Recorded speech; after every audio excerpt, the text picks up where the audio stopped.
आदाब दोस्तों, मैं हूं एम ए वाजिद। पैगाम टीवी में आपका इस्तकबाल है। आज हमारे स्टूडियो में हमारे साथ मौजूद हैं मेडिकल काउंसलिंग एक्सपर्ट जनाब अब्दुल रब आरिफ साहब। सलाम अब्दुल रब आरिफ साहब। वालेकुम अस्सलाम जनाब।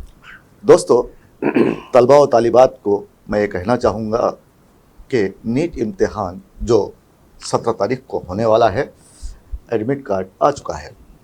ऐसे हालात में जबकि एडमिट कार्ड आ गया है तो तलबा को इस ताल्लुक़ से क्या तैयारी करना है। और अब साहब, सबसे पहले तो आप ये बताइए कि ये एडमिट कार्ड होता क्या है, एडमिट कार्ड से क्या मुराद है, और तलबा इसे कहाँ से हासिल करें और इसको फिलअप किस तरह किया जाए। क्योंकि सुबह से मुझे कई कॉल्स आए हैं रब साहब, जी तलबा और तालिबात के, कहाँ साइन करना है, कितनी जगह चाहिए, वहाँ पे क्या क्या लिखना है, ये तमाम बातें जो सुनने के बाद मैंने उनसे माजरत चाही। उसके बाद मैंने आपको कॉल किया कि चलो इस ताल्लुक़ से प्रोग्राम बना दिया जाए ताकि तलबा और तालिबात को एडमिट कार्ड को फिलअप करने में मदद मिल सके। सबसे पहले तो वाजिद साहब, आपका शुक्रिया अदा करता हूँ कि आप लोग बारहा मुझे याद करते हैं। जहाँ तक एडमिट कार्ड के माने आपने पूछा कि हमारे ज़माने में इसको हॉल टिकट कहा जाता था। जी। अब आजकल उसको एडमिट कार्ड कहा जा रहा है। जैसे हमारे ज़माने में इम्तिहान कामयाब करते बोल, आजकल बोल रहे हैं कि नीट क्रैक करते हैं, नीट तो पास करते हैं। जबान बदल गई है, चीज वही है। अरे इंसान के अक़दार बदल चुके हैं। जो वो इंग्लिश में कहावत है ना, old wine in new bottle वाला मामला है। तो चीज वही है, लेकिन उसके अंदाज, कहने के अंदाज बदल गए हैं। तो एडमिट कार्ड के माने ये है कि वो हॉल टिकट जिसको बताकर आपको अंदर दाखिल होने का ये परवाना है।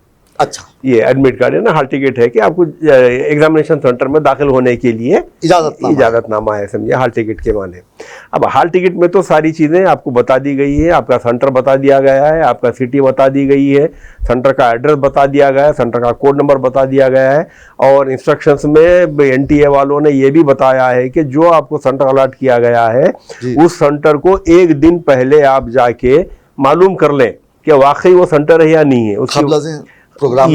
उसकी वजह ये है कि बाद ऐसे सेंटर थे जो एक ही इंस्टीट्यूशन के होते हैं, नाम एक ही होता है, लेकिन अलग अलग मुकामात पर होते हैं। फॉर एग्जाम्पल, अब ये तो आपने पिछले प्रोग्राम में कहा दिया 1-2 घंटे वक्त से पहले चले जाइए और एक दिन पहले आप सेंटर मालूम कर लीजिए, क्योंकि इंस्ट्रक्शंस में बाकायदा एडमिट कार्ड में दिया है वो। तो इस पे आप एहतियात कीजिए।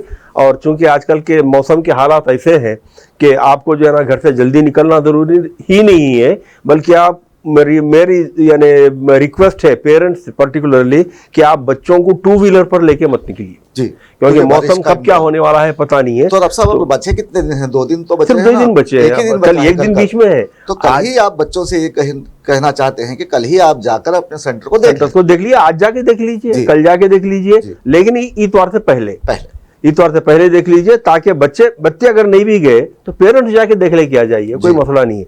एक चीज है। और दूसरी चीज, 2 व्हीलर पे मत जाइए। आप अपना ओन कन्वेंस यानी समझ के 2 व्हीलर पे बच्चे बड़े यानी पेरेंट्स लेके जाने की कोशिश करते हैं। खुदा ना खासा अगर जबरदस्त बारिश हो गई, रास्ते में भीग गए, तो फिर सेंटर में जाके आप कुछ करने के काबिल नहीं रहेंगे। तो इसीलिए बेहतर है इनका नुकसान अगर जब आजकल तो मैं समझता हूँ सभी के पास 4 व्हीलर है, अपने जाती है। अगर नहीं भी है तो कैब के यानी आपकी फैसिलिटी है, कैब बुक कर लीजिए। 3 व्हीलर आते वक्त आप कैसे भी आ जाइए, कोई मसला नहीं है। ट्रेन से आइए, पैदल आ जाइए, कोई प्रॉब्लम नहीं है। लेकिन जाते वक्त जो है ना आप एहतियात बरतिए, बरवक्त रहना है। बिल्कुल बरवक्त रहना है आपको। तो आप जो है ना इन सारी चीजों के देखिए, जहाँ पे आप 1.5 करोड़ की सीट ले रहे हैं वहां पर आप 100,000 रुपए 500 रुपए की कोई अहमियत नहीं है। तो उसको जो है ना आपको सेक्रीफाइस करना पड़ा है, कुछ पाने के लिए कुछ खोना पड़ता है। तो एहतियाती तदाबीर बेहतर है। अगर आप 2 व्हीलर पर जाएंगे, खुदा ना खासा बारिश हो जाएगी, रास्ते में भीग जाएंगे, बच्चा अंदर जा नहीं सकता, कपड़े भीगे हुए हैं, गया भी तो लिख नहीं सकता, एक तमाशे हो जाएंगे। तो उस एतबार से जो है ना कन्वेंस का पहले इंतजाम कर लीजिए। एक चीज़ हो गई।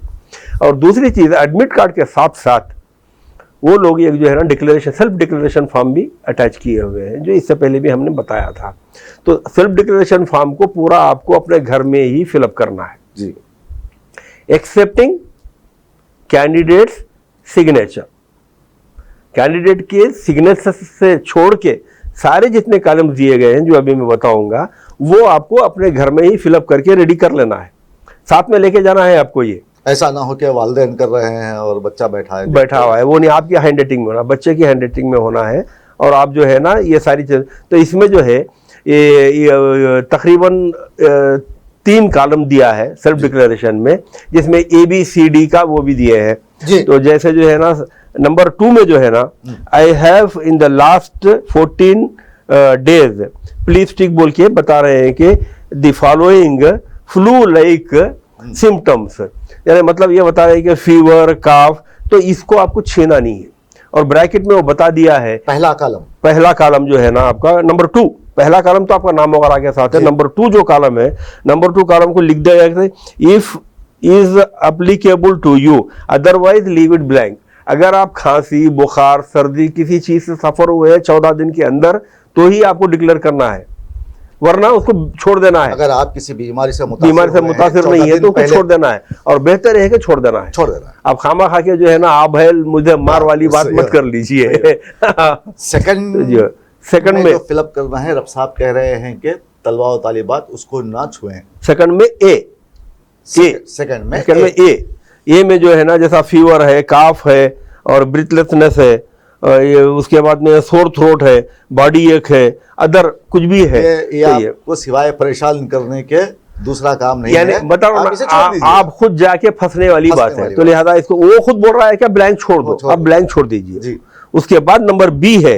यहाँ पर एक सवाल मैं पूछता हूँ, अगर बस बच्चे हरदरम होते हैं, नहीं मेरे को 10 दिन पहले था फीवर, मैं लिखूंगा फीवर है, लिख दीजिए, क्या नुकसान है? कुछ होने वाला नहीं है। अच्छा। लेकिन आपको खामखा फिर चेकिंग होगी, आपको बाद दूसरे कमरे में लेकर जाया जाएगा, आपका पूरा चेकिंग की जाएगी, आपको जो है ना पूरा मेडिकल, यानी मेडिकल चेक जैसा होता है ना वैसा किया जाएगा। तो वो होने वाला कुछ नहीं से मुतासिर है, नहीं है या नहीं है वो देखा जाएगा, नाक में फाया डाला जाएगा आपके, फिर आपको बिठाया जाए। ये सारे मसले आप मतलब खुद खरीद ले रहे हैं। आप देखे होंगे आप खुद खरीद, कुछ बच्चे रहते हरदम रहते। मैं एक बचपन की मिसाल बोलता हूँ, अगर आप किसी बच्चे को तख्ती देकर उस पर पेन इससे कलम से लगाए हैं, तो आप उसे 12 हिदायत दें, इससे ये लिखने के बाद थूक लगा के नहीं, वो बराबर करेगा तो बराबर उसको साफ करेगा। तो ऐसे बच्चे भी होते हैं जो हरदरम होते हैं, बिल्कुल होते हैं। उनको आप ये कहना चाहते हैं कि देखिए आप इसको मत अवॉइड कीजिए, बेहतर है, अवॉइड कर दीजिए, बेहतर है, वरना आपको जो है ना गैर जरूरी के तकालीफ में मुब्तला होना पड़ेगा। जैसे जो है ना कोविड टेस्ट किया जाएगा, नाक में आपके फाया डाला, अब वो दर्द लेके आप एग्जाम लिखने अंदर सेंटर में जब जाएंगे वो तकलीफ देता रहेगा। ज़हनी तौर पे आप खुद अपने आप को माजूल कर ले रहे हैं, ऐसा है। तो उसके बचिए। उसके बाद में बी, उसी में बी सेक्शन में ये बताया गया है कि I was in close contact with a person who was suffering from Covid in the past 14 years. अगर मतलब कहने का ये है कि 15 मीटर की दूरी भी बता रहा हूँ, कोई आदमी अगरचे आपका घर का हो, बाहर का हो, दोस्त हो, वो कोविड से मुतासिर है और आप उसके क्लोज कांटेक्ट में आ गए थे जी 14 दिन के अंदर दरमियान में, तो अगरचे आ भी गए हैं आप, तो वो कोविड आपको लगने वाला नहीं है। ये कोविड का जितना हंगामा था वो आज से 1 साल पहले खत्म हो चुका। अब किसी को कोविड का कोई डर नहीं है, गैर जरूरी कि आप इसको लेके, मगर ये कॉलम तो है ना, पर कॉलम है तो इसको भी आपको टच करने की जरूरत नहीं। इस कॉलम को भी आपको टच करने पूछ रहा है कि आप थे क्या कांटेक्ट में, बल्कि तो ये इसका भी जवाब देने की, लेकिन यहाँ पे भी अगर से आप नहीं भी थे तो नो बोलने की जरूरत नहीं है, अगर थे तो यस बोलने की जरूरत नहीं है, क्योंकि वो बोल रहा है कि इसको भी ब्लैंक छोड़ दीजिए अगर आप कांटेक्ट में नहीं थे। अगर कांटेक्ट में थे, आप जैसा बोले कि जबरदस्ती आप बैल मुझे मार, तो फिर आप टिक कर लीजिए, फिर आपका जो है ना टेस्टिंग होगी कि आप कहीं दूसरों को लगा रही तो नहीं, बहरहाल वो है, समझिए। उसके बाद में सी को आपको टिक करना है। अच्छा, सी के अपोजिट में जो बॉक्स दिया गया है, सी कॉलम के अपोजिट में उसको टिक करना है, जहां पे वो कहते हैं कि I was not been in close contact with a person suffering from कोविड-19 and I am not under mandatory quarantine. ये आप डिक्लेयर क्या कर रहे हैं कि मैं किसी यानी कोविड से जो सफर हुआ था उसके करीब में नहीं था 14 दिन के अंदर, इसीलिए मैं क्वारंटाइन में भी नहीं हूँ, मैं मैंडेटरी क्वारंटाइन में नहीं हूँ, इसीलिए जो है ना अगर आप इसको टिक करेंगे तो आप सारी चीजों से बरी होंगे। अच्छा, तो ये सी को आपको टिक करना है। सी के अपोजिट में जो बॉक्स है, सी से मतलब सी को टिक नहीं करना है, सी के अपोजिट में जो बॉक्स दिया गया है ना उस बॉक्स में टिक करना है, राइट मारना है, राइट मारना है। बाद बच्चे क्या करते हैं, सी को टिक कर देते, सी नहीं टिक करना है आपको, ये टिक करना है, बॉक्स में टिक करना है। अगर पहले टिक कर दिया जाए तो उससे क्या प्रॉब्लम होगा? मतलब अब आप बता रहे हैं नहीं वो कंप्यूटर एक्सेप्ट नहीं करेगा ना, ये हमारा पूरा कंप्यूटर बेस्ड है, ये भी कंप्यूटर बेस्ड जी हो, सारी चीजें कंप्यूटर बेस्ड है। तलबा और तालिबात को मैं यहाँ ये कहना चाहूँगा कि आप ध्यान से हमारे इस प्रोग्राम को देखिए। हम आपकी सहूलत के लिए ये प्रोग्राम बना रहे हैं, मैं और रब साहब। तो मैं ये बताना चाहता हूँ कि बाज़ बच्चे करते क्या हैं, वो बॉक्स को जो कॉलम के सामने पूछ रहा है या सवाल पूछ रहा है वो, तो उसके सामने डब्बा दिया हुआ है, डब्बा दिया उसको टिक करना है, डब्बे में टिक करना है, डब्बे में टिक करना है। बाज़ बच्चे करते क्या हैं, सामने टिक कर देते, सामने सी को टिक कर देते। तो वैसा मत कीजिएगा, इससे आपको नुकसान होगा। सी के अपोजिट में। तो उसके बाद फिर डी दिया है, डी में जो है ना आप किसी अपने शहर से बाहर गए थे, ट्रैवल किए थे, या स्टेट से बाहर गए थे, या अपने मुल्क से बाहर गए थे 14 दिन के अंदर, वो दिया है। उसमें भी जो है ना आपको अगर कहीं गए भी हैं तो कोई मसला नहीं है, तो अगर आप बोलेंगे तो फिर वो जो है ना वहाँ पे कोई बीमार था क्या, उसके कांटेक्ट में आए थे क्या, वो गांव में कोविड चल रहा था क्या, या वो स्टेट में कोविड चल रहा था क्या, महाराष्ट्र को कहीं को गए वहाँ पे लोग वजह है। मेरे पास से भी एक सवाल निकल रहा है यहाँ पर तलबा की तरफ से। जी एक तालिब इल्म अभी दुबई से आया है, यानी कि 2 दिन कबल, जी उसको टिक करना पड़ेगा। अगर दुबई से आया है तो टिक करना पड़ेगा। चलिए ठीक है, बिल्कुल करना पड़ेगा। और बॉम्बे से आया है कोई, बॉम्बे से आया तो आपके पास वो क्या है बोल के प्रूफ क्या है कि आप बॉम्बे गए थे, ये पासपोर्ट का आपका प्रूफ रहता है, इसीलिए जो है ना आप पकड़े जाने के इम्कानात है। तो बॉम्बे जगह थे आप, बादू गांव में गए थे, इब्राहिमपट्टनम को जाके आए, या आप जो है ना महबूब नगर को जाके आए, ये कोई मसला साफ अल्फाज में कहते हैं कि ये जो डी है, डी का कॉलम आपको भरना है। कौन भरना है? जो फॉरेन कंट्रीज से आए हैं, जो फॉरेन, और वो भी 14 दिन के अंदर अगर से आए हैं तो 14 दिन से पहले आए तो कोई मसला नहीं, आपको कोई मसला तो इसको भी आप ब्लैंक छोड़ सकते हैं, और छोड़ देना बेहतर है। फिर उसके नीचे जो है ना आपको फर्स्ट एक डब्बा दिया गया है जिसमें कैंडिडेट्स फोटो यानी पेस्ट करो बोल रहा है। पासपोर्ट साइज फोटो तौर पे देख सकता हूँ, पासपोर्ट साइज फोटो इससे थोड़ा बड़ी होती है, कई लोगों के शिकायत आए हैं, मेरे पास आए हैं। तो उसको करना ये है आपको कि फोटो के बॉर्डर आते हैं वाइट जी, तो उन बॉर्डरों को निकाल दीजिए जी। उसके बावजूद अगर फोटो एडजस्ट नहीं हो रही है तो उसको थोड़ा नीचे ले सकते हैं आप, ऊपर मत लीजिए, थोड़ा सा नीचे ले सकते हैं, यानी इसके फ्रेम के थोड़ा नीचे अगर आ जा रहा समझिए आप, कोई मसला नहीं है, कोई प्रॉब्लम क्रिएट होने वाला हुआ है ना। यहाँ पे लिखा हुआ है, क्या लिखा हुआ है, the candidate's photo same as uploaded on application form to be pasted before reaching the centre. यहाँ पे पेस्ट करो बोल रहे हैं, कौन सा? वही फोटो जो आप एप्लीकेशन फॉर्म में अपलोड किए थे। फॉर एग्जाम्पल ये जो तस्वीर है, यही तस्वीर का कॉपी लगाना है आपको। आप अपने फ्रेश कार्ड फ्रेश नहीं ले आते, फ्रेश भी आपको लेके जाना है, लेकिन वो कहां पर है? एग्जामिनेशन में जो अटेंडेंस शीट आएगी उसमें लगाने के लिए है। लेकिन इसमें इस खाने में यही फोटो लगाएंगे आप, जो फोटो यहाँ पर है आप दिखाइए यहाँ पे, ये साफ तौर पे देख सकते हैं। ये जो फोटो है, ये जो फोटो लगी हुई है जो आप अपलोड किए थे एप्लीकेशन फॉर्म में, यही फोटो आपको यहाँ लगाना है जी। पहले खाने में लेफ्ट साइड में जो पहला खाना आया है उसमें लगाना है, और थोड़ी सी नीचे कर सकते हैं आप, मगर ऊपर नहीं जाना चाहिए, ऊपर नहीं जाना, नीचे थोड़ी आ सकती है। मैक्सिमम जो है ना कोशिश कीजिए कि एडजस्ट हो जाए, नहीं होने की सूरत में कोई मसला। या फिर ऐसा हो रब साहब कि कभी कभी ड्राइविंग लाइसेंस वगैरह बस चीजें होती हैं, उसमें कई बार मुझसे या पासपोर्ट के हुसूल के लिए जब मैं गया था तो फोटो को बहुत छोटी करके लगाना है जी, तो मैंने बेदर्दी से काट दिया था, इधर से उधर से काट के सेट किया था। ऐसा नहीं ये इसमें ऐसा कर सकते नहीं, ये बराबर आ जाता है, ज्यादा कट जाए नीचे से थोड़ा कट जाए तो कोई ऐसा मसला नहीं है, उतना बड़ा मसला नहीं है।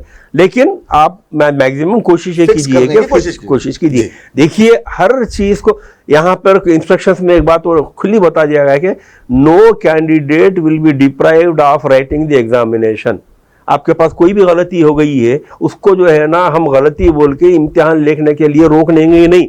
आप इम्तिहान लिख दीजिए, बाद में क्या है देखा जाएगा। इम्तिहान में आपको नहीं रोका जाएगा जब तक आप कोविड-19 के प्रोटोकॉल को जो है ना वो नहीं करते, तोड़ते नहीं, आप उसके खिलाफ नहीं जाते। वो एक ही ऐसी चीज है जिसके खिलाफ गए तो जो है ना आपको रोका जाएगा। वरना आपकी डेट ऑफ बर्थ गलत है, कोई प्रॉब्लम नहीं है, आपकी लैंग्वेज चेंज हो गई, कोई प्रॉब्लम नहीं है, आप जो है ना फोटो सही ढंग से नहीं लगाए, आप ज्यादा कट गए जैसा आप बोले, इसके लिए आपको एग्जामिनेशन में रोका नहीं जाएगा। एक बात याद रखिए, किसी भी सूरत में आपको एग्जामिनेशन देने से नहीं रोका जाएगा। अगर कोई ऐसा मसला है तो बाद में उसको जो है ना सॉल्व किया जाएगा।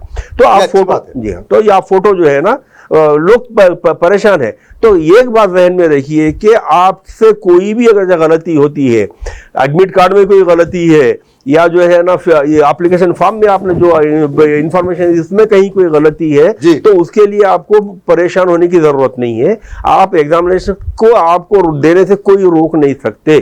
खुद एनटीए ये डिक्लेयर कर रहा है, जब तक आप कोविड प्रोटोकॉल को जो है ना डिनाई नहीं करते, अगर उसमें कोई गलती होती है तो फिर अलग मामला है। अच्छा, फिर और एक चीज भी बता रहा हूं मैं, अगर खुदा ना खास्ता आज रात, कल सुबह में आपको 2 बजे एग्जाम से, कल दोपहर में एग्जाम है समझिए, आज रात में या सुबह में उठने के बाद भी अगर आपको बुखार आ गया, 102 टेम्परेचर है आपका, तो भी आपको, आप ये सोचेंगे कि भाई मेरे को बुखार है, एग्जामिनेशन में हाल में आने देते नहीं आने देते, मत सोचिए।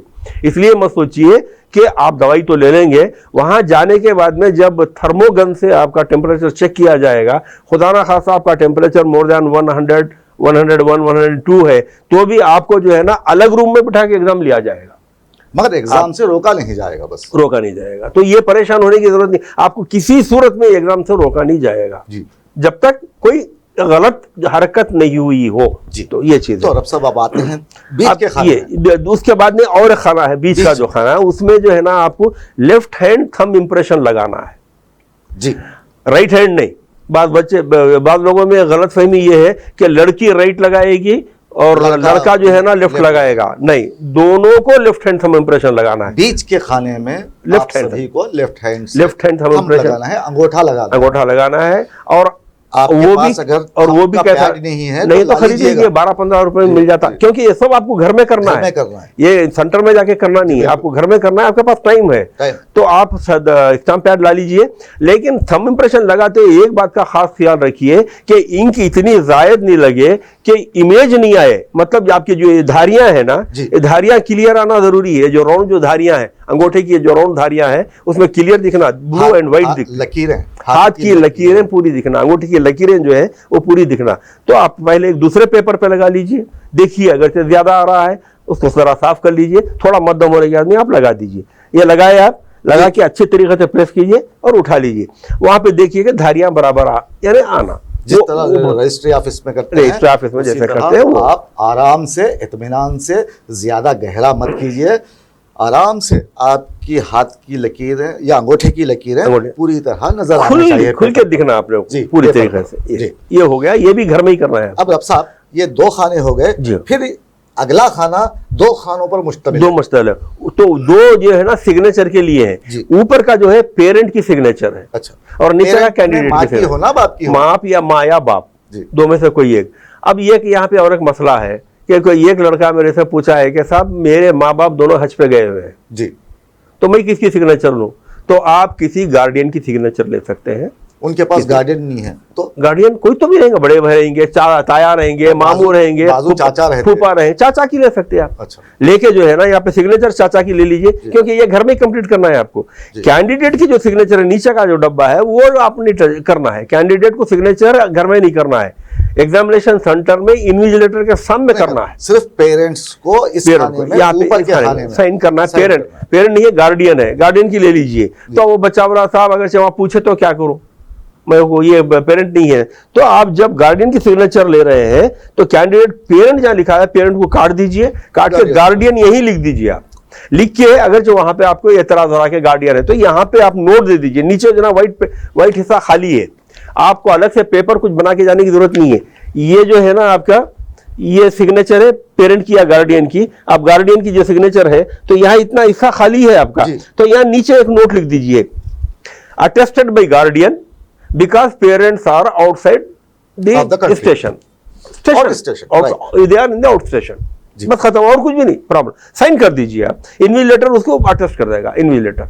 अच्छा, आप जो डिक्लेरेशन दिए हैं वो मेरे सामने जो है ना ये बच्चा डिक्लेयर किया है बल्कि वो अटेस्ट कर देगा आपको। रब साहब यहाँ पर एक मैं जाती सवाल आपसे बिल्कुल करता हूं, बिल्कुल, कि अब इम्तिहानी मरकज पर जी, ये आपके बाप हैं, चिच्चा हैं, कौन देखता? नहीं देखते। नहीं, बच्चों के जहनों में खामखा के स्ट्रेस रहता है। ये स्ट्रेस को आप निकालिए, ये निकालिए। पहले से मैं यही बता रहा हूं कि आपको इम्तिहान में रोका नहीं जाएगा, चाहे कुछ भी हो जाए। तो इसीलिए आप जब एग्जामिनेशन सेंटर में दाखिल हो रहे हैं, आप सारे जहनी जो बोझ है आपका, मेंटल स्ट्रेस जिसको बोलते हैं, घर में अपने कमरे में डाल के लॉक करके चले जाइए। आप बिल्कुल खाली उस जहन चले जाइए वहां पे। ब्लैक माइंडेड जिसको बोलते हैं ना, ब्लैंक माइंडेड, टोटली ब्लैक हाथ में पर्चा आएगा, बस उसके बाद वहां से सोचना शुरू कीजिए, और वो भी सब्जेक्ट के बारे में सोचिए। बिल्कुल सब्जेक्ट के बारे में सोचिए, सब्जेक्ट से हट चलिए। सब ये हो गया। नीचे जो कैंडिडेट का सिग्नेचर का जो कॉलम है वो नहीं करना है, वो आप साथ में लेटर के सामने लेके चले जाना है। एक पेज हो गया, एक पेज हो गया, फर्स्ट पेज हो गया। समझता हूँ तलबा और तालिबात को पहला पेज समझ में आया होगा। अगर आपको समझ में ना भी आया है तो फिर से प्रोग्राम को आप रिपीट करके देख सकते हैं। और मैं आपसे बारहा अपील कर रहा हूं कि आप हमारे चैनल को सब्सक्राइब ज़रूर कीजिए। आप नए देखने वाले हैं तो भी सब्सक्राइब कीजिए, क्योंकि आपके ऐसा करने से हम अपने प्रोग्राम को और भी मालूमाती और आपके लिए दिलचस्प बना सकते हैं। क्या रब साहब आप भी एक बार बोलिए तलबा को कि मैं बिल्कुल देखने वाले हमारे चैनल को यकीन जानिए, मैं हम उनकी खिदमत में नहीं मैं तो हर मेरे इंटरव्यू में कहता हूं कि पर्टिकुलरली नीट, देखिए नीट एक ऐसा एग्जामिनेशन है जो ऑल इंडिया के, मैं समझता हूं कि सिविल एग्जामिनेशन से भी ज्यादा इंपॉर्टेंट लगता है। उसकी वजह ये है कि इसका डिमांड बहुत ज्यादा है। मैं इससे पहले भी कहा कि हिमालयन डिमांड है, और सर्विंग जो है ना, केटरिंग जो है वो कुएं के जितनी है। जी बिल्कुल, कुएं के जितनी, बे ऑफ बंगाल जितना डिमांड है। तो इसके लिए जो है ना, नीट के ताल्लुक से काउंसलिंग जो होती है उसमें पैगाम टीवी जिस ढंग से काउंसलिंग करता है, शायद ही मैंने किसी और चैनल पे जो है ना इतना क्लियर और बच्चों को इतना साफ, यानी एक एक चीज समझाने वाला जो यानी काउंसलिंग का प्रोग्राम होता है, वो तकरीबन मैं समझता हूँ कि पैगाम टीवी से हटके किसी और टीवी पे हमने नहीं देखा है। हमने नहीं देखा है, हो सकता है किए होंगे लेकिन मेरी नज़रों से नहीं गुजरा है। तो आप लोगों से यकीनन मैं भी गुजारिश करूंगा, जब ये पैगाम टीवी आपके लिए इतना कर रहा है तो क्या आप छोटा सा जो है ना उनके लिए एक वो क्या बोलते हैं उसको, सब्सक्राइब बेल बटन नहीं दबा सकते? बिल्कुल आप दबाइए। अच्छा, इसमें आपका कुछ खर्च होने वाला नहीं है, आपका कुछ खर्च होने वाला नहीं है।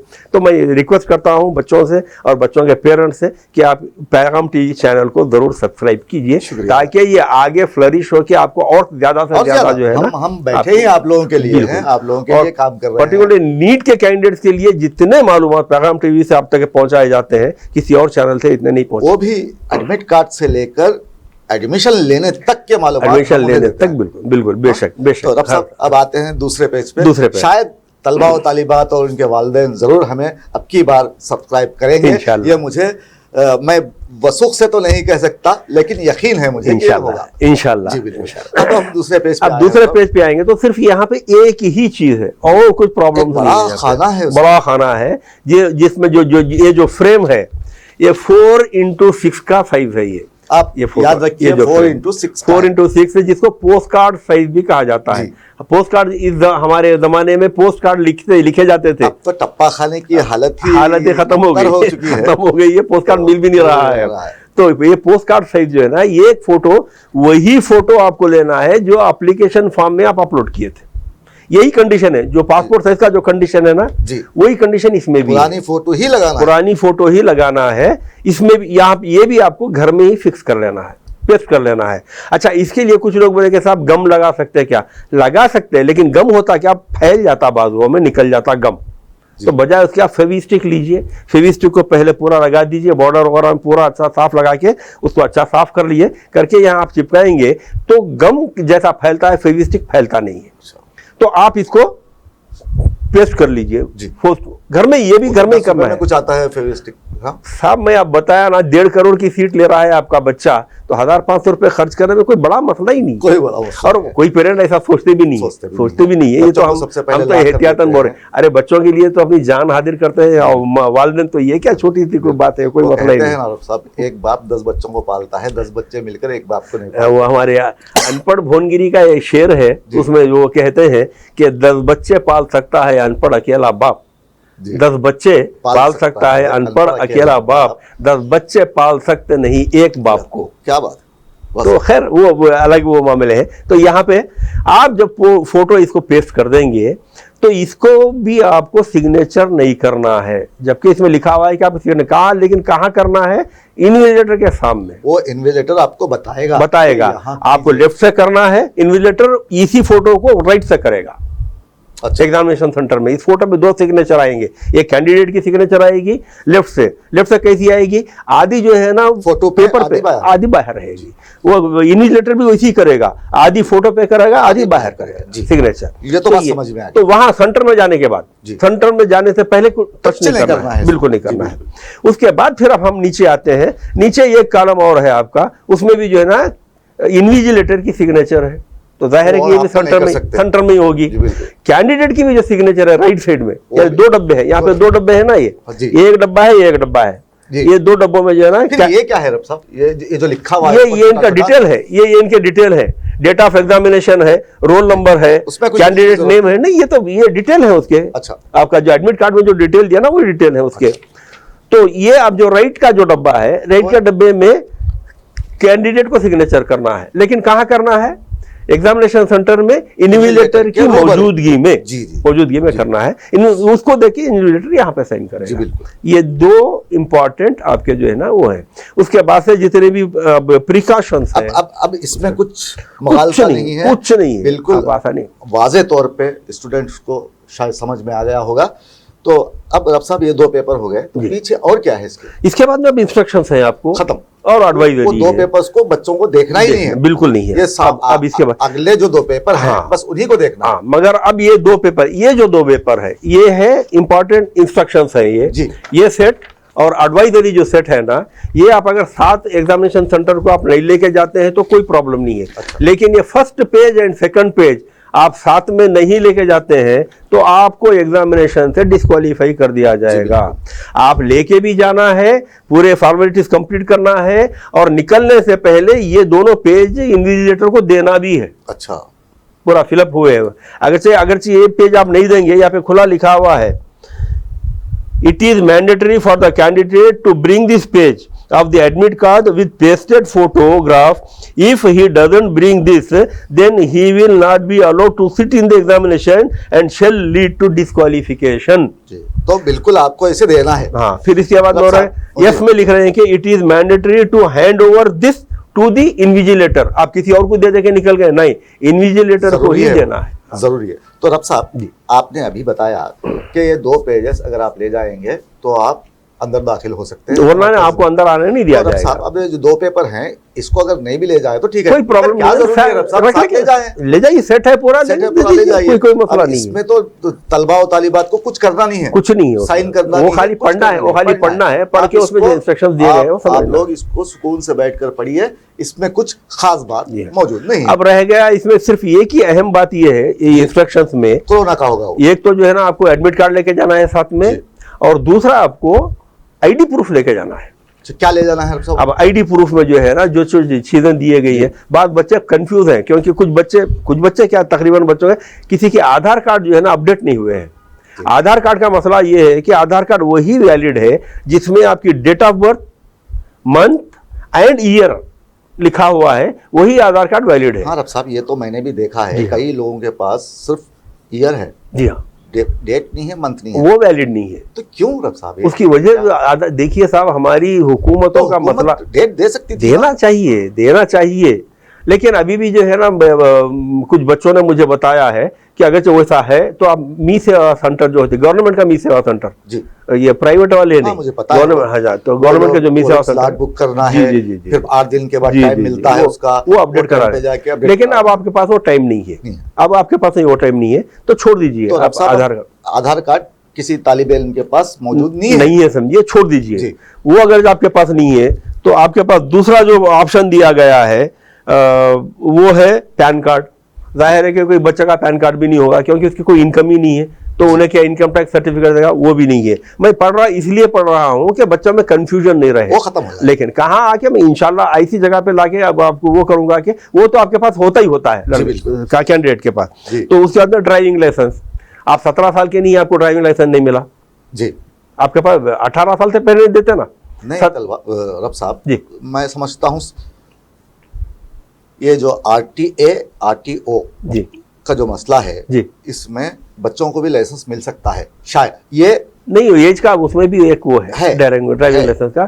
खैर अगर चाहे तो बहुत अच्छी बात है। मैं बोलना ये चाह रहा हूँ, इसको हटाइए आप जी, क्योंकि जब बच्चा 15 साल का होता है तो एसएससी का एग्जाम पास करता है या 14 में कर लेता है जी हाँ जी, 16-17 में इंटर हो गया जी, अब उसके बाद नीट है जी, तो 18 साल का हुआ नहीं बच्चा, नहीं हुआ तो उसको जरूरत भी नहीं पड़ती 18 साल से पहले ये निकालने की, ये साल निकालने की। चलिए तो इसे भी छोड़ दीजिए तो इसको भी छोड़ देते हैं हम। उसके बाद में जो है ना वोटर आईडी, तो सवाल ही नहीं पता क्योंकि 18 साल आप अटेंड नहीं किए, नहीं उसके वोटर आईडी भी नहीं है आपके पास। अब पासपोर्ट जाहिर है कि सब बच्चे बनाते नहीं है क्योंकि वालिदैन बाहर है या बाहर जाना है तो पासपोर्ट रहेगा, वो भी आपके पास नहीं है समझिए। और उसके बाद जो है ना बर्थ सर्टिफिकेट, नहीं बर्थ सर्टिफिकेट में फोटो नहीं होती ना, नहीं होती। आपके पास एक ऑथेंटिक डॉक्यूमेंट ये होता है जो हर बच्चे के पास है, जो उसके बगैर उन्हें नीट नहीं लिख सकता, वो है 12th एग्जामिनेशन का हॉल टिकट। अच्छा, 12th एग्जामिनेशन का हॉल टिकट फोटो का रहता है, वो तो कैसा भी है। और इशू कौन करता है? वो बोर्ड ऑफ इंटरमीडिएट करता है, कोई स्कूल का प्रिंसिपल वगैरह नहीं करता, तो वो ऑथेंटिक है। अगर आपके पास कोई आईडी प्रूफ नहीं है तो ओरिजिनल हॉल टिकट लेके जाइए आप इंटरमीडिएट का, original hall ticket, original hall ticket, memo नहीं, मेमो नहीं, हॉल टिकट। जो मेमो में आपकी फोटो नहीं होती है।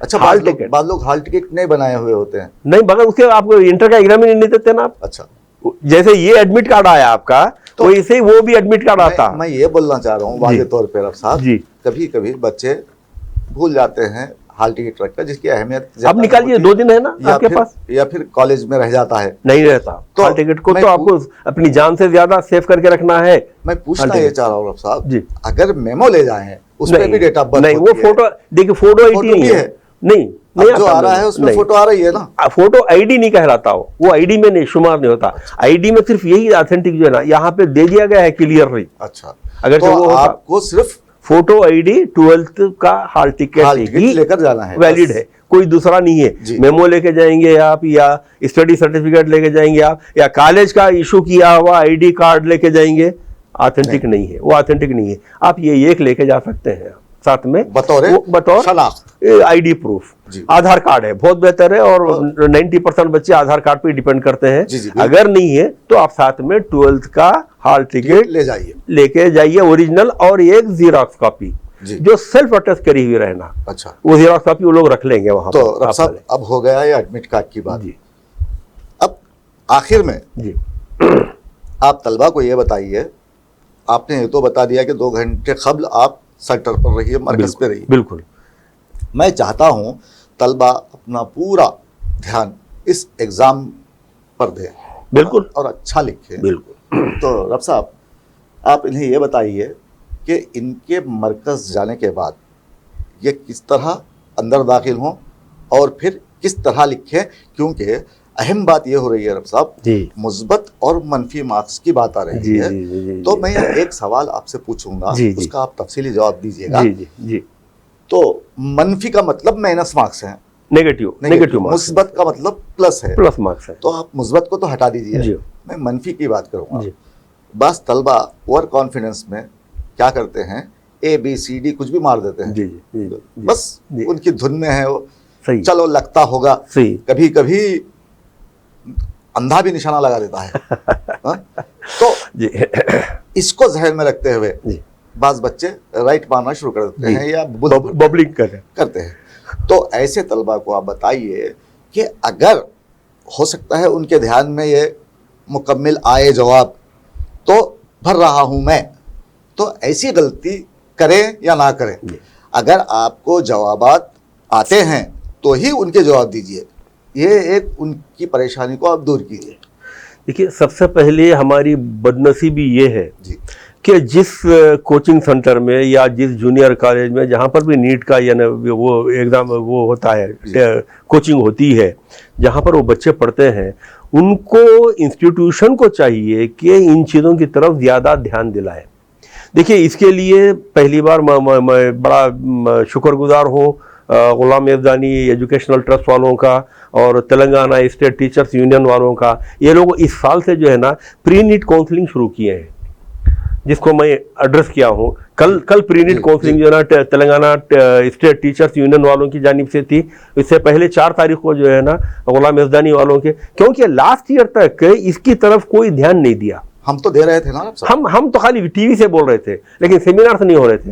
लेकिन अजीब यानी मुझे मायूसी हुई देख के कि तादाद ना के बराबर बच्चे जो आए हैं वो मैं समझता हूँ 20-25-40। आपको हैरान होने की जरूरत नहीं है, आपको लोग देख रहे हैं, पूरी दुनिया में आपको देख नहीं। कल मेरे नजरों से जो ये मेरे सामने जो बात हुई, कल एक बच्ची जो यानी कई बच्चियां थे जो बड़ा शुक्र अदा करे कि साहब ये हमारे को मालूमात नहीं थे, अगर ये मालूम नहीं होता हम खुदा ना खासा ये कर दे के आते तो हमारा जो है ना इस साल ये 1 साल चला जाता। लेकिन लास्ट ईयर एक बच्ची जो इसका नुकसान उठा चुकी है, वो उठ के बोली कि साहब अगर ये बात मुझे पहले लास्ट ईयर ये मालूम हो जाती होती तो मुझे MBBS सीट मिल जाती थी, मैं BDS में नहीं जाती थी।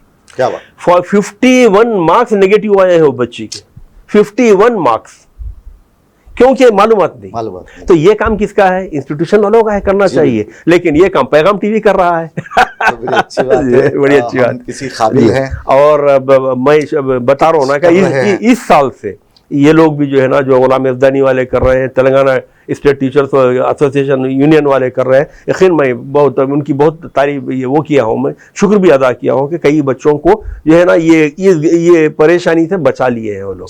तो इसमें आपको मैं एक बात खुला बताऊँगा कि इस साल आप लोगों को एक और आपकी खुशकिस्मती ये है कि 20 मिनट आपको वक्त ज़्यादा मिल रहा है और ज्यादा बच्चे निकले। तो आपको टोटल जो ये क्वेश्चंस दिए जाएंगे वो 200 हैं, लेकिन उसमें आपको अटेम्प्ट करना है 180, 200 में से 180 करना है। तो वो कैसे है? हर यानी सब्जेक्ट में फिजिक्स, केमिस्ट्री, बॉटनी, जूलॉजी हर एक में 50 मार्क यानी क्वेश्चंस दिए जाएंगे। जनरली होता क्या मालूम है, फिजिक्स जो के पहले है, केमिस्ट्री सेकंड पे है, तो बच्चे ज्यादा टाइम इसमें खपा लेते ये पढ़ने में ऐसा। तो आप पहले एक बात याद रखिए कि आपका स्कोरिंग जो BPC के जो कैंडिडेट्स हैं उनका स्कोरिंग सब्जेक्ट है बॉटनी जूलॉजी, तो पहले आप बॉटनी जूलॉजी के क्वेश्चन को पहले यानी कि आप कहना ये चाहते हैं रब साहब तलबा से कि आपको आसानी से जो समझ में आए पहले वो कर लीजिए, वो चाहे बॉटनी हो चाहे जूलॉजी। अब इसमें 2 चीजें हैं। एक चीज जो है ना, इसको 2 हिस्सों में डिवाइड कर दिया गया हर सब्जेक्ट को, 1 to 35, 36 to 50 जी, फिर उसके बाद में 51 to 85, फिर 86 to 100, ऐसे 101 to 35, 101 to 150, वैसे फिर 151 to 185, फिर 186 to 200, ऐसा डिवाइड किया गया है। तो सेक्शन ए में पूरे ऊपर 1, 2, 3, 4 जो सब्जेक्ट्स हैं उसमें 35 यानी क्वेश्चन दिए गए, 35। और ये आपके एडमिट कार्ड में ये सेंटर जो आपका वो आया था, डिक्लेरेशन आया था, उसमें बता दिया गया है कि ये जो ऊपर के जो 4 35 के हैं ये मैंडेटरी हैं, कंपल्सरी हैं। इसमें आप जो भी छोड़ देंगे उसके मार्क्स नहीं मिलेंगे, अगर उसमें गलती करेंगे नेगेटिव मार्क्स मिलेंगे, क्योंकि उसमें कोई ऑप्शन ही नहीं है आपको छोड़ने का। बच्चे बाद में गलती क्या करते हैं कि ऊपर के अरे भाई हमारे को 5 का मौका दिया गया ना छोड़ देने का, अपन ऊपर 5 छोड़ देंगे। तो 1 to 35 का जो रेंज है ना ऊपर के, उसमें आप छोड़ेंगे तो आपको मार्क्स नहीं मिलेंगे, गलत करेंगे नेगेटिव जाएंगे। ये हो गया। तो गलत करने की नौबत ही ना आए, आप छोड़ दीजिए। तो उसके बाद में जब नीचे के जो 15 है, जैसे 36 to 50 है, इसमें से सिर्फ आपको 10 अटेंड करना है, 5 छोड़ देना है, 5 छोड़ना है। यहाँ पे आपको ऑप्शन है 5 छोड़ने का। अच्छा, फिर उसमें भी कैसे है, आप 1 to 10 में जो भी करेंगे पॉजिटिव नेगेटिव वो काउंट होगा। अच्छा, अगरचे आप 10 में जो है ना 2 नेगेटिव कर दिए समझिया, तो 2 कट जाएंगे मार्क्स आपके। अच्छा, अगरचे आप फर्स्ट 15 में 10 किए हैं, 35 to 50 में, यहाँ थोड़ा वाजे तौर पे समझाइए आप। 1 to 10, 15 के अंदर की बात, 1 to 10 नहीं, 36 to 50 की बात कर रहा हूं। 36 to 50 जी। तो हम बात करेंगे 36 to 45 जी। हाँ, 5 को छोड़ना है, उसे रखिए आप बाजू, इनको समझाइए बच्चों जी। 36 से 45 तक जी 10 आपको कैसा भी करना है? नहीं, कैसा भी करना नहीं है। आप अगर मिसाल के तौर पे 36 से 50 तक पूरे 15 क्वेश्चन सही कर दिया जी, पूरे 15 को बबलिंग करे, अब वो सही है, लेकिन आपको मार्क्स 10 के ही मिलेंगे। 10 के कितने? 40 मिलेंगे। हर एक आंसर का जो है ना 4 है, तो 10 into 4 40 मिलेंगे। हालांकि मिलना कितने चाहिए? 60 मिलना चाहिए, 15 into 4, लेकिन नहीं, आपको 40 ही मार्क्स मिलेंगे अगर पूरे 15 भी करे आप। लेकिन अगर उसमें कहीं आप गलती करें जी, वो नेगेटिव में जाएगा। अच्छा, तो बजाय उसके आप क्या कीजिए, आप 15 में जो आपके 10 आपको सही लगते हैं, फॉर एग्जांपल 36, 38, 40, 45, 47, 50, ये आपको जो सही लग रहे थे, ये 10 आप पहले कर लो आप। अगर ये 10 हो गए उसमें, बाकी के छोड़ दीजिए। अच्छा रब साहब, बाकी का टच मत कीजिए। आप बाकी का टच करेंगे तो फिर वो जो है ना नेगेटिव में जाएंगे। तो रब साहब, अब बाज बच्चे हटधर्म होते हैं जी, वो चाहते हैं कि मैं 5 ऊपर के छोड़ देता हूँ, कहाँ से? 36 से 40 तक जी। अब 41 से 50 करता हूँ, कोई प्रॉब्लम नहीं, कोई प्रॉब्लम 10 से रहेंगे। 10 से ज्यादा जो आप अटेम्प्ट करेंगे उसमें कहीं गलती होगी तो नेगेटिव। चलिए रब साहब, मैं लिख रहा हूँ 39 का आंसर दिया हूँ, जी हाँ, 40 का दिया हूँ, जी हाँ, और 50 तक दिया हूँ, जी हाँ, तो मेरा 44 का जो आंसर है वो गलत गया। मैं 11 किया हूँ जी, हाँ जी, तो ये मेरी हिमाकत है? हिमाकत ही है, वो एक नेगेटिव मिल जाएगा आपका, वो एक नेगेटिव में जाएगा। अच्छा, नेगेटिव में गया तो कितने मार्क्स कम हो रहा है? 1 मार्क, एक गलत का। देखिए ये भी बड़ी यानी बच्चों के लिए हाँ, एक बून है, इंग्लिश में बून कहते हैं, ब्लेसिंग है, कि आप अगर से सही एक करते हैं तो 4 मार्क्स मिलते हैं आपको। ये मुमकिन नकीर वाला मामला है। बिल्कुल सही फरमाया। एक आप सही करते हैं तो 4 मार्क्स मिलते हैं, एक गलत करते हैं तो 1 ही मार्क कटता आपका। अच्छा, लेकिन बच्चे क्या करते हैं मालूम है, हवस में, हिर्स में जो है ना 50-50, 60-60 गलत कर देते हैं मार्क्स। करने की जैसे कल जो लड़की बताई 51 नेगेटिव मार्क्स आए हैं उस बच्ची को। अगर वो नहीं करती होती तो उसको एमबीबीएस में मिल जाता था आसानी से। 430 मार्क्स उसके आए हैं बच्ची के, और वो 50 मिला तो 480, जबकि हमारा लास्ट ईयर का कट ऑफ गया है 447। तो इसके मार्क्स हैं 800 है? इसके मार्क्स जो है 800 हैं, 720। चलिए रब साहब, 445 या 50 जी। अब बाज स्टूडेंट्स एवरेज होते हैं जी, हाँ जी, तो उन्हें मैं ये कहना चाहता हूँ, आप उसकी वजाहत कीजिए जी, हाँ? उसको दुरुस्त कीजिएगा आप जी। मैं ये कहना चाहता हूँ कि आप अगर औसत हैं, आपकी पढ़ाई औसत है जी, तो आप एक काम कीजिए, 500 तक सही जो आता है आपको वो कर दीजिए, आपको सीट पक्का मिलेगी। मैं इससे पहले भी एक बार बताया, इससे पहले के जो वीडियो में बताया है कि आप पहले उन आंसर्स को बबूल करते चले जाइए जो आपको परफेक्ट 100% पर वो है, आप पूरे कर दीजिए। चलिए 400 भी, जैसे आप बोला है कि भाई 450 मार्क्स जो है, अगर आप 100 करेंगे तो 400 हो गए आपके। तो 100 अगर आपके परफेक्ट है तो उसको राउंड करते चले जाइए। बस सेकंड में फिर आप रिव्यू कीजिए, आराम से बैठिए, आराम के साथ उसको 10 बार पढ़िए। बार बार हम यही कह रहे हैं कि आप मेंटल स्ट्रेन बिल्कुल लेके मत जाइए, एग्जामिनेशन हॉल में फंक मत हो जाइए। और जैसे आपने एक लफ्ज बड़ा अच्छा कहा कि ओवर कॉन्फिडेंट भी मत हो जाइए। बाद वक्त ओवर कॉन्फिडेंस आदमी को अंदर कर देता है, ले डूबता है। तो आप भूले कभी ओवर कॉन्फिडेंट भी मत होइए। आप पहले वही आंसर को बबूल कीजिए जिन आंसर्स के आपको पक्के जो है ना यानी यकीन है कि इसमें कहीं भी गलती नहीं है। तो आप वो कर दिए, कर देने के बाद फिर सेकंड रिव्यू में आप जाएंगे तो फिर आपको सेकंड रिव्यू में कुछ आंसर्स ऐसे मिलेंगे जो 100% पक्के हैं आपके दिमाग के एतबार से, उनको कीजिए। उसके थर्ड रिव्यू में जब आप जाएंगे ना, अगर खुदा ना खास्ता आपको 1% भी शक है कि ये गलत हो सकता है, हालांकि सही होगा, लेकिन आपको शक है कि 1% भी नहीं, ये मेरे को कुछ डाउट लग रहा है, उसको छुओ मत जी, आप उसको टच मत करो। अगर आप उसको टच करेंगे, यो समझिए आग से खेल रहे हैं आप। बिल्कुल आप आग से खेल रहे हैं, क्योंकि ये आपको नेगेटिव देगा और आप जो यहाँ वहां पे 500 मार्क्स कमाए हैं उसमें से ये 50 मार्क्स कट जाएंगे आपके। जैसा कि उस बच्ची का कल की बच्ची का जो है ना, मैं आपको एग्जांपल दे रहा हूं, 480 मार्क्स वो बच्ची के यानी पक्का करके आई थी बच्ची हो, चूंकि 51 मार्क्स वो बच्चे के तो 429 हो गए। 429 आज एहसास, कल एहसास हुआ उस बच्ची को कि साहब अगर ये चीज मेरे को पहले बताई जाती तो आज मैं एमबीबीएस की सीट ली होती। तो रब साहब, अब मुख्तसर आप ये कहना चाहते हैं तलबा को कि आपको जो इम्तिहान जो आंसर्स आते हैं वही आप इम्तिहान में लिखिए, बस उसे ही टिक कीजिए या बबुल कीजिए, जो भी है कीजिए। अंदाजन जो है ना आप कर दिए, जिसको हम अंधी गोली खेलना, अंधी गोली खेलना या तुक्का लगा देना जिसको कहते हैं, अगर वो करेंगे आप तो आप अपने यानी मुस्तकबिल के साथ खेल रहे हैं, आप मत कीजिए। यहाँ पर एक और सवाल है मेरा चलते चलते जी। बच्चों को तो समझ में आ गया जी कि उन्हें वही करना है जो आते हैं, बिल्कुल, जो जिन क्वेश्चंस को समझ रहे हैं और जिनका जवाब वो जानते हैं वही करेंगे।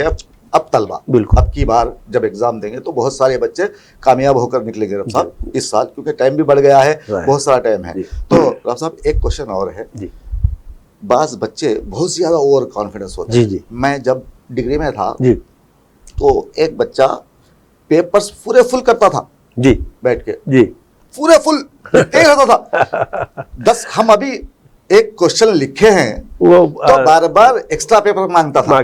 तो मैडम परेशान, क्या लिख रहा भाई, क्या बच्चा है भाई। तो अब 1 घंटे में पेपर खत्म उसका, बिल्कुल। अब उसके बाद मजा खा, पानी दियो, बाहर जाके आता हूँ। तो मैडम पेपर लेते नहीं थे जी, हम नहीं लेंगे ना, उनका टाइम। यहाँ पर भी ऐसी है, यहाँ पर भी क्या ये इसमें भी ऐसे बच्चे मुमकिन है, हो सकते हैं तो लेकिन क्या बोलेंगे, ये हंसी मजाक नहीं कर सकते वहां पर। अच्छा, यहाँ पे वो रेस्ट्रिक्शन है, अगर आप आधे घंटे में पेपर पूरा कर लिए हैं तो भी आपको जब तक इन्विजिलेटर परमिशन देता आप अपनी जगह से उठ नहीं सकते। आपको पानी चाहिए, आपको सप्लाई किया जाएगा वहां पर पानी सप्लाई करने के वो आपको सैनिटाइजर सप्लाई किया जाएगा। अगर कुछ हाजत हो तो भी आप बाहर नहीं जा सकते, फिर बिल्कुल नहीं। आप जब तक पेपर हैंड ओवर नहीं करे आप कहीं जा ही नहीं सकते। आप नहीं, कुछ हाजत है, अब हाजत बोले तो मतलब पूरा आप दे के चले जाइए, फिर पेपर दे के चले जाना। तो 3 घंटे तक, बिल्कुल, यानी कि ये भी बड़ा अहम सवाल है। बिल्कुल सवाल है, बातों में अहम सवाल। बिल्कुल। अगर जो खुदा ना खास्ता आपको कोई नेचुरल कॉल आ गया और आप उसको टॉलरेट नहीं कर सकते, आप अल्फाज में समझाइए। नेचुरल कॉल के माने पेशाब पैखाना ऐसा जबरदस्त तरीके से आ गया कि आपको जो है ना, अगर से नहीं जाएंगे तो वहीं पे फारिग हो जाएंगे। अगर ऐसा मामला है तो फिर आप पेपर वो ले लेंगे, आपसे ले लेके जो है ना आपको बाहर, फिर आपको अंदर आने नहीं दिया जाएगा। ये ऐसे तलबा और तालिबात को आप बताइए कि वक्त से पहले सब चीजों से रुजू होकर पूरा होना जाना चाहिए। तकरीबन बच्चे 99.9999% कभी भी जो है ना ऐसा नहीं होता है, लेकिन लड़के हो लड़के कोई भी हो, खुदा ना खास्ता ऐसा कोई मौका है तो समझ लीजिए कि आपका ये साल चला गया जी, उसमें आपको फिर री एंटर नहीं होने देगा। ये छोटी सी, ये मेरे से छूट गई है।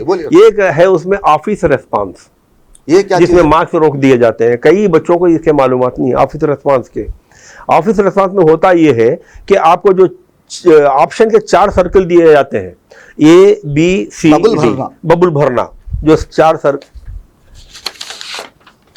जैसे ये आंसर है, मैं भी डिस्प्ले करूंगा, इसको जी बताऊंगा मैं इंशाल्लाह।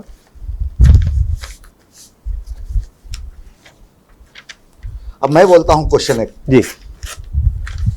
रियासत तेलंगाना के वजीर आला कौन है?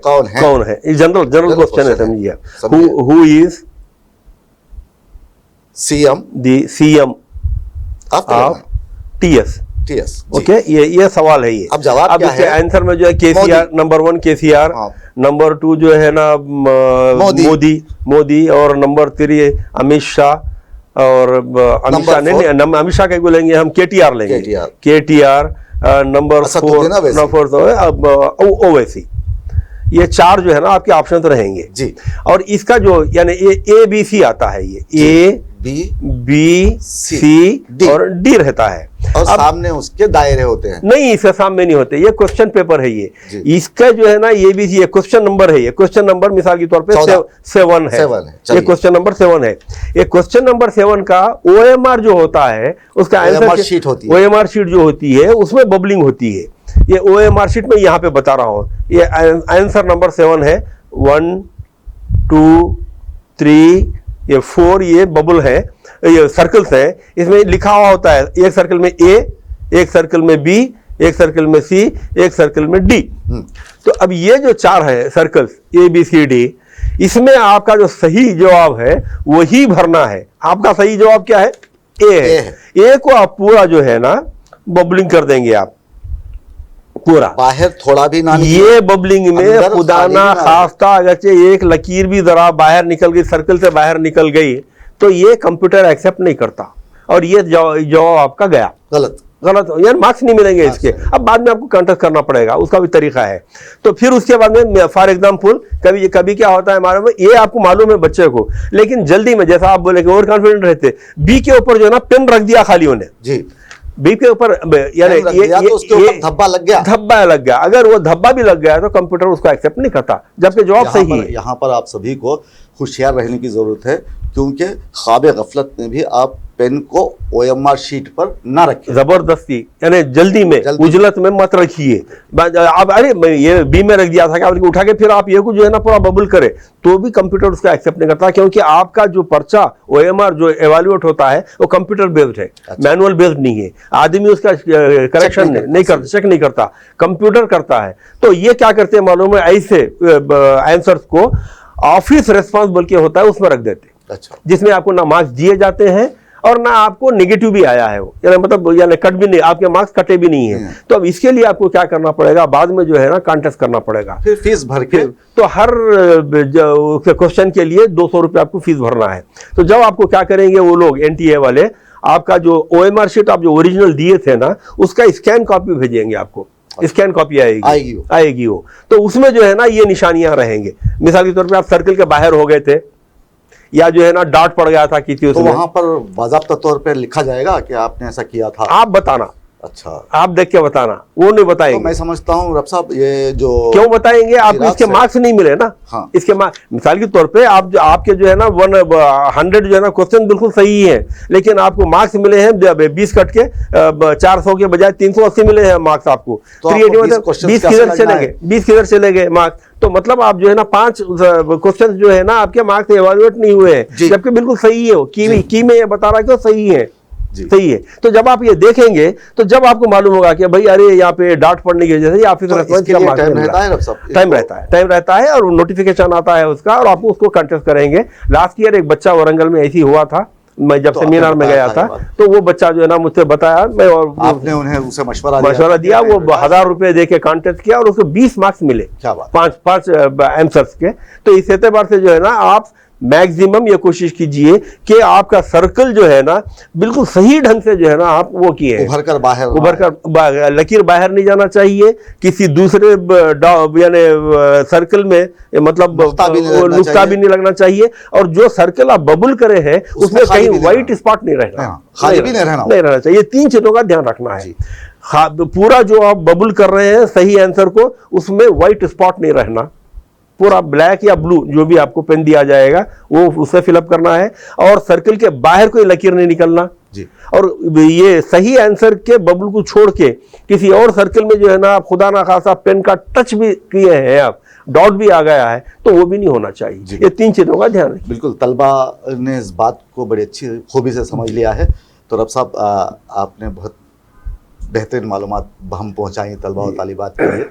मैं तलबा से गुजारिश या अपील करूँगा कि औलियाए तलबा अपने बच्चों को बर वक्त अपने मराकिज़ को ले जाएं। 1 घंटा पहले आपको रिपोर्ट करना है, आपके एडमिट कार्ड में लिखा हुआ है 1 घंटा पहले जाना है, आप 2 घंटा पहले चले जाइए। और उम्मीद करता हूँ कि तलबा और तालिबात जो अब नीट लिख रहे हैं वो काफ़ी तादाद में कामयाब करार पाएं इंशाअल्लाह, और तेलंगाना का नाम रोशन करें, और कोई टॉपर ही आ जाए। नेगेटिव मार्क्स से बचिए आप, ऑटोमेटिक आपका एडमिशन पक्का हो गया। नेगेटिव मार्क्स से बचिए। तो हम आपके लिए करियर गाइडेंस में नीट की तैयारी कैसे करें, इस बात पर हमने अब्दुल रब आरिफ साहब से गुफ्तगू की, उन्होंने आप तक बेहतरीन मालूमात हम पहुँचाई। तो आप देख रहे थे पैगाम TV, जो हमेशा तलबा और तालिबात की खासतौर से नीट आगे रहता है, खासतौर पे नीट में। तो मेरी आप सभी से गुजारिश है कि आप हमारे चैनल को सब्सक्राइब कीजिए। अगर ये प्रोग्राम देखने के बाद आपको कुछ लगा है कि हमें इन बातों का इल्म नहीं, तो आप बाज़ाब्ता तौर पर कमेंट्स करके आप रब साहब से उनका जवाब हासिल कर सकते हैं। आप देख रहे थे पैगाम TV। मुझे दीजिए इजाज़त। आदाब, शब बख़ैर।